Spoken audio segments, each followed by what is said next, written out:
صلي وسلم وبارك على سيدنا محمد وعلى آله وصحبه وسلم. بدأنا نعمل في الحلويات، رمضان بقى داخل على الأبواب، ويا رب كل سنة وانتم طيبين ونعاد علينا الأيام بخير، واللهم بلغنا شعبان ورمضان يا رب واحنا وانتم في أحسن الأحوال. وطبعا كلنا طبعا بندعي لإخواتنا في فلسطين إن ربنا ينصرهم يا رب، وبحق الأيام المفترجة الكريمة دي عند ربنا. ربنا كريم وهيتدخل برحمته عليهم، وإن شاء الله وبإذن الله هينصرهم نصرا عزيزا قريبا يا رب، اللهم امين. وطبعا كلنا بندعي لهم، كلنا بندعي، كل الناس، كل العالم والدنيا بيدعي لفلسطين وغزة، ربنا ينصرهم يا رب، اللهم امين. النهارده هنعمل حاجه حلوه. هنعمل مع بعض الهريسه الاسكندراني، هنعملها ان شاء الله باذن الله كده بطريقه سهله جدا وبسيطه. باذن الله هتعجبكم وهتعتمدوها عندكم دايما على طول في رمضان وفي غير رمضان. هبدا طبعا اقول لكم على المقادير واحده واحده كده، انتوا شايفين حاجات كتير قدامكم، لكن احنا هنعمل مقادير سايله والحشوه، يعني دي الحشوه ودي المقادير السايله اللي احنا هنعجن بيها الهريسه بتاعتنا. الحشوه خلينا من دلوقتي على جنب. احنا هنعمل ايه؟ انا هعمل كيلو من الدقيق البسبوسه، دقيق سيمولينا، يكون ناعم ما يكونش خشن، عشان تجيب الدقيق يعني تعرفي ان هو كويس. ما يعلمش دقيق على ايديكي كده، يبقى يعني بصوا شايفين ما فيش دقيق على ايدي فيه منه يعني. تمام، يبقى كده الدقيق ده بتاعك اللي انت جايباه كويس جدا. معايا كيلو من الدقيق السيمولينا اللي هو البسبوسه.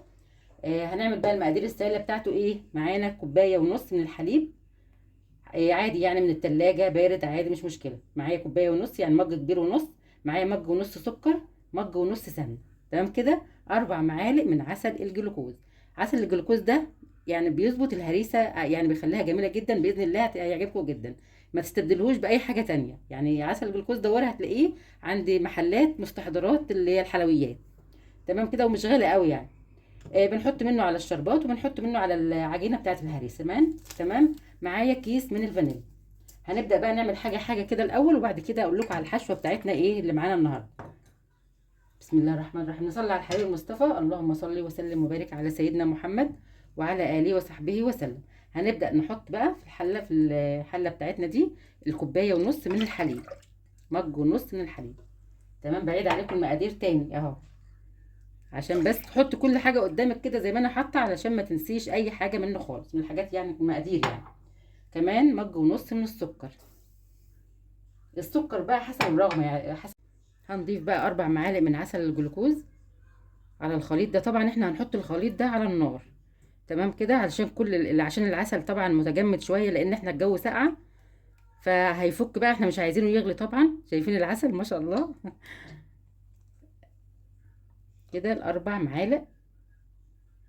انا هفك بقى دول في ميه سخنه، واحط الخليط ده كله على النار واسيبه لحد ما يسخن ويتفك كله، علشان السكر يبوش. تمام كده، هحطه على النار وارجع لكم برده تاني.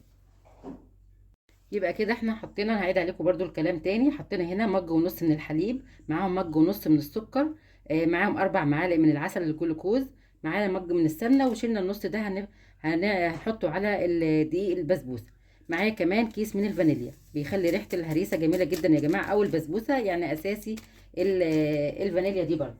تمام، اللي يعجبكم يعني، اللي بيحب يحط فانيليا يحط. هقلب بقى كل المكونات دي كلها على النار عشان تفك، بس احنا مش عايزينها تغلي، وبس كده، وهنسيبها لحد ما تهدى، مش عايزينها تغلي. تمام، هوديها بقى على النار تغلي يعني تسخن شويه او تدفى بس، وارجع لكم تاني. كده يا جماعه زي ما انتم شايفين كل حاجه بتدوب. احنا مش عايزين زي ما قلت لكم السكر بس اللي يجيبوش او يدوب زي ما بنقول يعني، ونطفي عليها على طول، مش عايزينها تغلي. تمام كده. هنبدا بقى نبس الدقيق بتاع البسبوسه. معايا 3 معالق كبيره من الدقيق العادي اللي هو بتاع المخبوزات، نحطهم عليها كده نضيفهم عليها. معايا كمان كوبايه من جوز الهند. بسم الله الرحمن الرحيم. يبقى احنا كده معانا دقيق البسبوسه، البسبوسه اللي هو السمولينا، حطينا عليه 3 معالق من كبار من دقيق العادي اللي هو الدقيق بتاع المخبوزات. كمان حطينا كوبايه مج زي ده كده جوز هند. هنحط بقى السمنه. هحط الاول معلقه الا ربع من معايا معلقه كمان الا ربع من البيكنج باودر. هنضيف بقى، ضفنا كل المكونات وهنخلط كده كله مع بعضه.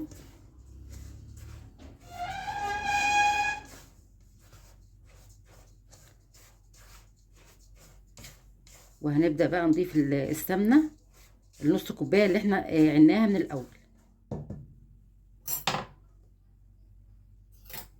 معايا نص مج سمنة اهو.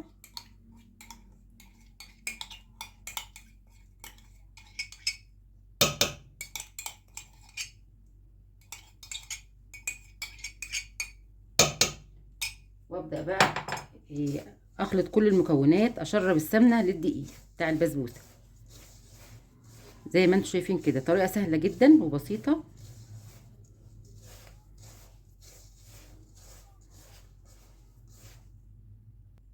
زي ما انتم شايفين انا بسيتها كده كويس. هبدا بقى اجيب الخليط السائل اللي احنا عملناه اهو، بسم الله، واضيفه كله. تمام كده، اقلب بس، متقلقوش خالص. احنا عايزينها تبقى اصلا مش عايزينها تبقى يعني ايه، طريه، مش جافه يعني. كده قلبي، بسم الله ما شاء الله. هنضيف شويه الباقيين. هو ده المقدار اللي انا قلت لكم عليه بتاع الهريسه. نقلب برضو، بسم الله الرحمن الرحيم. متقلقوش خالص يا جماعه تقولوا ده طريه. هي دي المقادير المظبوطه باذن الله. نقلب من فوق لتحت كده اهي. السمنه البلدي بقى بتخلي ريحه جميله جدا. عايزه تعمليها باي نوع سمنه تانية يعني براحتك، الموجوده عندك اعملي بيه عادي. انا بقول لكم يعني ان السمنه البلدي بتديها طعم جميل جدا بصراحه، وريحه تحفه خطيره كده. دي العجينه المظبوط التمام زي ما انتم شايفين. الشربات احنا لسه ما عملناهوش، احنا بنعمله في اخر حاجه علشان احنا بنعوز الشربات يكون سخن. تمام، كله تمام.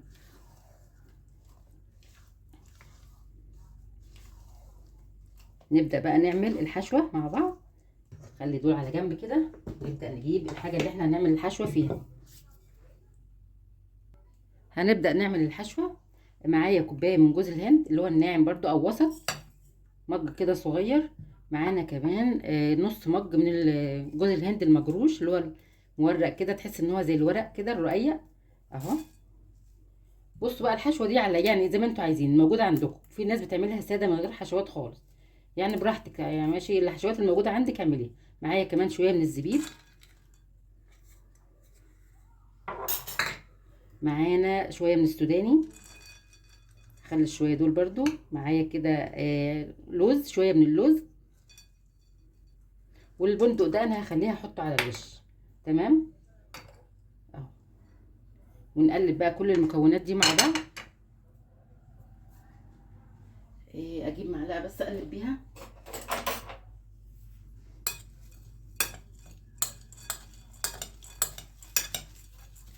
بسم الله ما شاء الله. هنحط بقى ايه على الحشوه دي. هحط معلقه من السمنه البلدي برضو، بتخلي ريحه الحشوه جميله كده، وتمسكهم مع بعض يعني، وتبقى طعمها لذيذ وخطير جدا جدا. تمام، دي معلقه من السمنه البلدي. كمان هحط معلقه من الجلوكوز برضو علشان يمسك الحشوه. ممكن تحطي تستبدليه بعسل نحل. شايفين هو اصلا الجو عشان برد عندنا يعني الجو ساقع اليومين دول، فتحس ان هو بصوا تقيل جدا. معلقه او معلقه من الشربات يكون تقيل. تمام كده، يبقى يا عسل نحل يا اما جلوكوز زي ده كده، يا اما شربات تقيل شويه. وهبدا بقى اخلط كل المكونات دي كده في بعضها، في قلب بعضها. مش هينفع الا بايدينا بقى.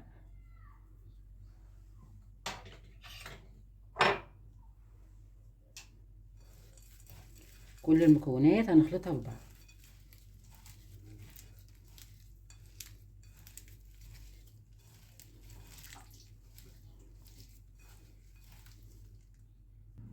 هنبدا بقى. معايا صينيه دهنتها بالسمنه البلدي برضو زي ما انتم شايفين كده. الصينيه دي مقاس 40. تمام. هنقسم بقى الكميه نصين، نحاول نخليها نص يعني نقسمها نصين. هناخد نصها نضيفه طبعا في قاع الصينيه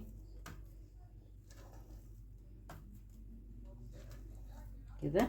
شايفين العجينه اصلا تقلت شويه ازاي كمان.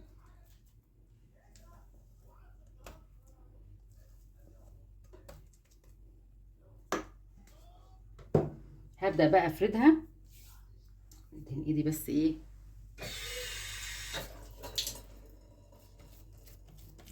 زي ما انتم شايفين كده. نفردها في الصينيه كلها.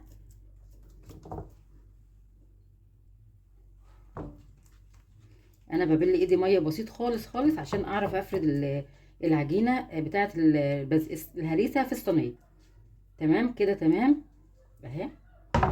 تهبديها كده شويه. انا بصراحه مش عايزه اعملها في صينيه اصغر شويه عشان ما تطلعش سميكه قوي، يعني عايزاها تبقى ايه وسط كده، ولا رقيقه قوي ولا سميكه قوي. كده خلاص هنبدا بقى نضيف الحشوه. بسم الله اهي. حط الحشوه كلها. اللي عايزها ساده بقى يعملها ساده، هيضيف هيحط العجينه كلها ويسويها وخلاص. دي الحشوه اهي. بسم الله ما شاء الله.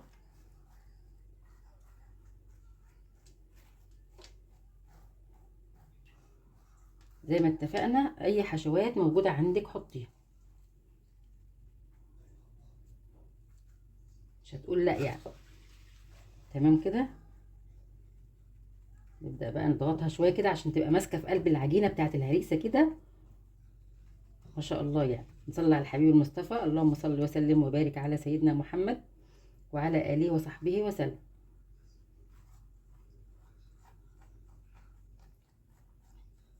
كده الحشوه لحد الاحرف بتاعه الصينيه.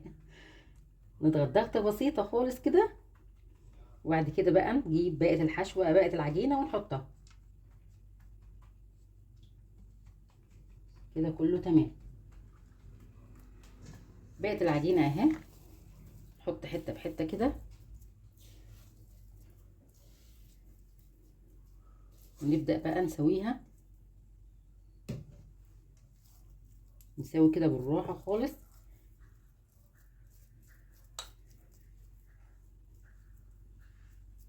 هسويها عشان ما ناخدش وقت وارجع لكم تاني. كده زي ما انتم شايفين خلاص كل حاجه متساويه وجميله جدا وظبطناها. يعني انت لازم تخليها كده الحشوه اللي تحت ما تكونش باينه من الوش. تحاولي بقى تظبطيها عشان ايه بس ما تتحروقش. تمام كده. معانا بقى شويه بندق وشويه سوداني هنرشهم بقى كده على الوش اهي ما شاء الله.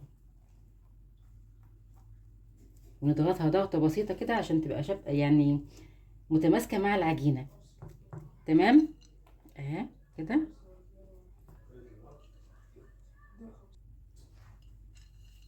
كده اهو.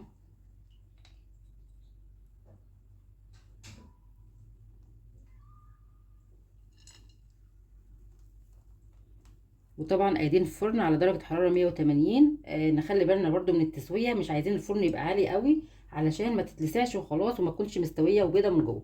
يعني التسويه اهم حاجه على فكره عشان تطلع كده جميله ومرمله معاكي. اضغطي ضغطه بسيطه كده عشان الحشوه تلزق في قلب العجينه اهي. شايفين الجمال ما شاء الله. بس كده هدخلها بقى الفرن على درجه حراره 180. هنشوف هتاخد وقت قد ايه في التسويه، ونعمل الشربات يعني بعد شويه من دخولها الفرن علشان احنا عايزينه سخن وهي سخنه. تمام. وهرجع لكم تاني بقى. هنبدا بقى نعمل الشربات. معايا 3 مجات من الميه. المج ده 3.5 من الميه. هنعمل كمان معاهم 3.5 برضو من السكر. تمام كده. سهل جدا جدا. الشربات عملته كتير معاكم قبل كده. يبقى 3.5 ميه معاهم 3.5 كمان من السكر. عايزه بقى تنصصي الكميه ممكن تجربي في نص كيلو وتعملي هريسه يعني نص كيلو تقدري تعملي نص الكميه كده. دي 3 كوبايه 3.5.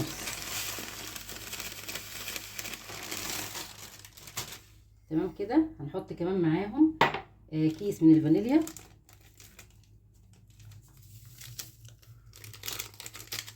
كمان عصرة من نص ليمونة. طبعا احنا عايزين زي ما قلت لكم الشربات يبقى سخن عشان كده الهريسة في الفرن بتاع البوتاجاز، والشربات مش هياخد معانا دقايق. معايا كمان معلقتين من عسل الجلوكوز. هقلبهم بقى كلهم على النار كده. العسل هيدوب طبعا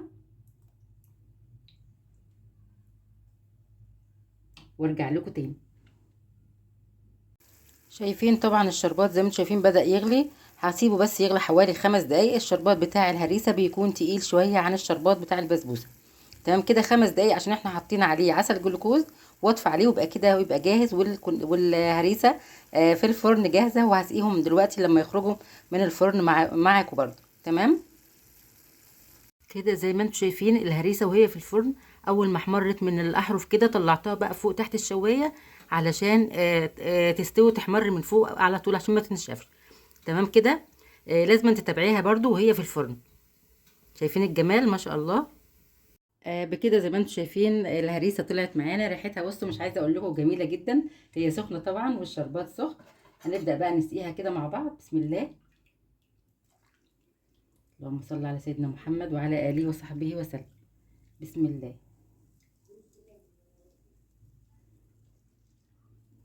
كده.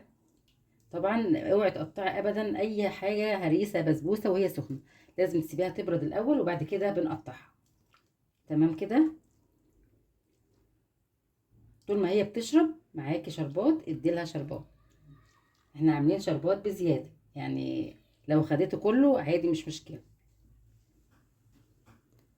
بكده طبعا سيبناها لحد ما بردت خالص وقطعتها زي ما انتم شايفين كده. هوريكم قطعه يعني ما شاء الله طالعه تحفه يا جماعه، تحفه. مش عايزه اوصف لكم جمالها صراحه يعني، مش عارفه اوصف لكم جمال الهريسه دي.